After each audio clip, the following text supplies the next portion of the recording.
வணக்கம் நண்பர்களே. நான் உங்கள் வேல் கார்த்திக். எல்லாம் நன்மைக்கு யூடியூப் சேனல் மூலமாக உங்களை சந்திக்க வந்திருக்கேன். இன்றைக்கி நான் என்ன விஷயத்தை எடுத்துகிட்டு வந்திருக்கேன்னு பார்த்தீங்கன்னா, ஜூலை மாதத்துக்கான மாத ராசி பலன் எடுத்துகிட்டு வந்திருக்கேன். ஜூலை மாதத்துக்கான மேச ராசிக்கு எப்படி இருக்க போகுதுன்னு பார்க்க போகிறோம். அந்த ஒரு மாதம் மேச ராசிக்கு எப்படி இருக்கும் போகுதுன்னு பார்ப்போம். ஏன்னா ஏற்கனவே உங்களுக்கு தெரியும், மேச ராசி அன்பர்களுக்கு இப்போ சனி பேச்சு, ராகு கேது பேச்சு, குரு பேச்சு எல்லாமே கடந்து இப்போ அவங்க வாழ்க்கை அப்படியே ரன் ஆகி போயிட்டுருக்கு. அப்போ இந்த ஜூலை மாதத்தில் எப்படி இருக்க போகுது, இந்த ஆங்கில மாதம் ஜூலை மாதத்தில் மேசராசி அன்பர்களுக்கு எப்படி இருக்க போகுதுன்னு பார்ப்போம். முதல்ல பார்த்தீங்கன்னா, நான் அந்த இதை டக்குன்னு சொல்லிடுறேன். பொருளாதாரம் சம்மந்தமான பலன் தான் நம்ம பார்க்க போகிறோம். ரொம்பலாம் பார்க்கல. பொருளாதாரம் எப்படி இருக்க போகுது, ஏன்னா ஒரு மனிதனுக்கு பொருளாதாரன்ற விஷயம் தாங்க ரொம்ப முக்கியம். பணம் சம்பந்தமான விஷயம் இருந்துச்சுன்னா அவன் எல்லாத்தையும் சமாளிச்சிருவான். பணம் தான் இந்த உலகத்தில் முக்கியன்ற விஷயம் நிறைய பேருக்கு தெரிஞ்சிருக்கும். அப்போ பொருளாதாரம் சம்மந்தமான விஷயம் தான் பார்க்க போகிறோம்.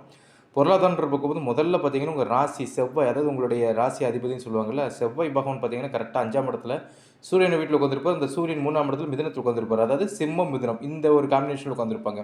அப்போ ஒரு விஷயம் புரிஞ்சுவாங்க, இது ரெண்டும் ரொம்ப முக்கியமான ஒரு மாற்றம் தான். ஏன்னா சூரியனோட வீட்டில் செவ்வாய் இருக்கும்போது 2 பேரும் நெருப்பு கிரகங்கள். நல்லா பாருங்கள். அப்போ இந்த செவ்வாய் சூரியன்ற இதை வச்சு இருக்கும்போது இவங்க என்ன பண்ணுவாங்கன்னா, பணம் சம்பந்தமான விஷயத்தில் சில அதிரடி மாற்றங்களை கொடுப்பாங்க. சரிங்களா? சில அதிரடி மாற்றங்கள் இருக்கும்போது எப்படி சொல்லுவோம்னா, சில நேரங்களில் இதில் ஒரு முக்கியமான விஷயம் சொல்லிக்கிறேன். பொருள் சம்மந்தம், பணம் சம்மந்தமான விஷயத்தில் நீங்கள் செலவுகள்ன்ற விஷயத்தை கொஞ்சம் கட்டுப்பாட்டுக்குள்ளே வச்சுக்கிறது ரொம்ப நல்லது. எதுக்கு நான் சொல்கிறேன்னா, சூரியன் செவ்வாயை பார்த்தோம், ஆனால் சனி பகவான் ஒருத்தர் இருக்கார். லாபம், உங்களை லாபம், நம்மளுக்கு லாபம் இருந்தால் தான் செலவு பண்ண முடியும்.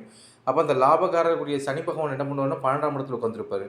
12ஆம், அதாவது 11க்குரியவர் 12ஆம் இடத்துல உட்காந்துருப்பார். அப்போ அவர் விரயத்தை கொடுக்குறார். அப்படின்ட்டு இருக்கும்போது தேவையில்லாத செலவுகள் கொடுத்துட்ருப்பார். இன்னொரு விஷயம், இந்த நேரத்தில் ஆடம்பரமான பொருட்கள் வாங்குறது கொஞ்சம் ஜூலை மாதம் நீங்கள் இந்த வண்டி வாங்கணும், இந்த மாதிரி விஷயங்கள் ஏதாவது வாங்கணும், இல்லை நிலம் முடிக்கிறது, வீடு வாங்கணும், அந்த மாதிரி தான் வாங்கணும் அப்படின்ட்டு இருந்தீங்கன்னா கொஞ்சம் அந்த மாதிரி விஷயங்களை கட்டுப்படுத்துங்க. எதுக்கு சொல்கிறேன்னா, அந்த செவ்வாய் என்ன பண்ணுவாங்கன்னா அதுக்கப்புறம் இறங்கிடுவார். அந்த ஜூலை இடப்பட்ட டைமில் செவ்வாய் என்ன பண்ணிடுவான்னா சிம்மத்துலேருந்து கன்னிக்கு வந்துடுவார். கன்னின்றது செவ்வாய்க்கு பகை வீடு மாதிரி. புதனோட வீடு செவ்வாய்க்கு அவ்வளோ பிடிக்காது. அப்படின்னு இருக்கும்போது என்ன ஆகுனா, பணம் சம்பந்தமான ஏதாவது கடன் வாங்குறதுக்குள்ள உங்களை கொண்டு போயிடுவார்.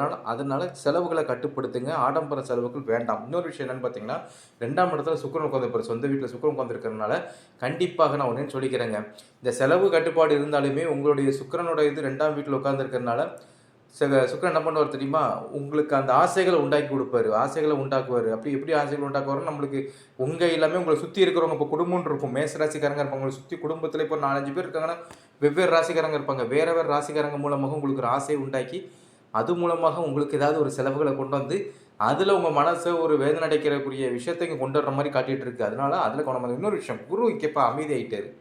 குரு பகவான் எப்பயுமே ஒரு விஷயம் உண்டுங்க, கிரகங்கள் தூங்கவும் செய்வாங்க, முழிச்சும் இருப்பாங்க அப்படின்ற ஒரு இது உண்டு.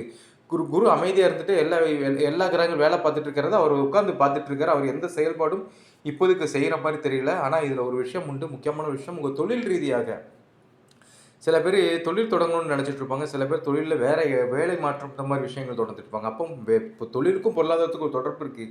நீங்கள் தொழில் செஞ்சால் தான் அதில் லாபம் எடுக்க முடியும். அது லாபம் எடுத்தால் தான் உங்களுக்கு பணம் இருக்கும். ஏன்னா ராகு உங்களோட 11ஆம் இடத்துல வந்துருப்பார். உங்களுக்கு இது ராகு கேது பேச்சுன்ற போது ராகு 11ஆம் இடத்துல 5ஆம் இடத்துலனா வேலை பார்க்குறவங்களுக்கு கொஞ்சம் வெளியூர் போயிட்டு வர மாதிரிலாம் வாய்ப்பு இருக்கும். வெளியூரில் போய் வேலை பார்க்குற மாதிரி, வெளியூரில் போய் கொஞ்சம் பணம் சம்பாதிக்கிற மாதிரி வாய்ப்பு இருக்கும். அந்த மாதிரி வாய்ப்பு வந்தோன்னா எதுவும் யோசிக்காமல் போயிட்டு வாங்க. ஏன் தெரியுமா, நீங்கள் போயிட்டு வந்தோன்னா கொஞ்சம் உங்களுக்கு நல்லாயிருக்கும். இடமாற்றம் அது ஒரு பரிகாரம் தாங்க. மேசராசிக்காரங்களுக்கு இந்த நேரத்தில் ஒரு இடமாற்றம் மாதிரி ஒன்றும் இல்லை. ஒரு நாள் எங்கேயாவது நீங்கள் வெளியே போயிட்டு வந்துட்டீங்கன்னா அது கொஞ்சம் உங்களுக்கு நல்லா இருக்கும். அப்போ இதை நீங்கள் பயன்படுத்துவீங்க. சரிங்களா? அப்போ இந்த மாதிரி நீங்கள் பயன்படுத்திட்டு இருக்கும்போது கண்டிப்பாக உங்களுக்கு இந்த காலகட்டம் ஜூலை மாதன்றது பொருளாதார ரீதியாக ஒரு சூப்பராக போகிற மாதிரி இருக்கும். அது எதுக்கு நான் சொல்கிறேன்னா, பணம் சேமித்து வச்சுங்க. இப்போ பணம்ன்ற விஷயம், பொருளாதாரம்ன்ற நிதி, அதை நீங்கள் சேவிங்ஸ் பண்ணி வச்சிங்கன்னா உங்களுக்கு எல்லா தேவைக்கும் உங்களால் பூர்த்தி செய்ய முடியும். சரிங்களா? என்ன முக்கியமான விஷயம், இந்த நேரத்தில் அதாவது சொல்லுவாங்கல்ல, தட்டுப்பாடு வராத அளவுக்கு நீங்கள் பார்த்துக்கோங்க. தட்டுப்பாடுனா செலவை குறைச்சிக்கோங்க. மேசராசி அன்பர்கள் அந்த மாதிரி செலவை குறைச்சிங்கன்னா இந்த காலகட்டம் உங்களுக்கு ரொம்ப சிறப்பாக போகிற மாதிரி காட்டுது. சரிங்களா?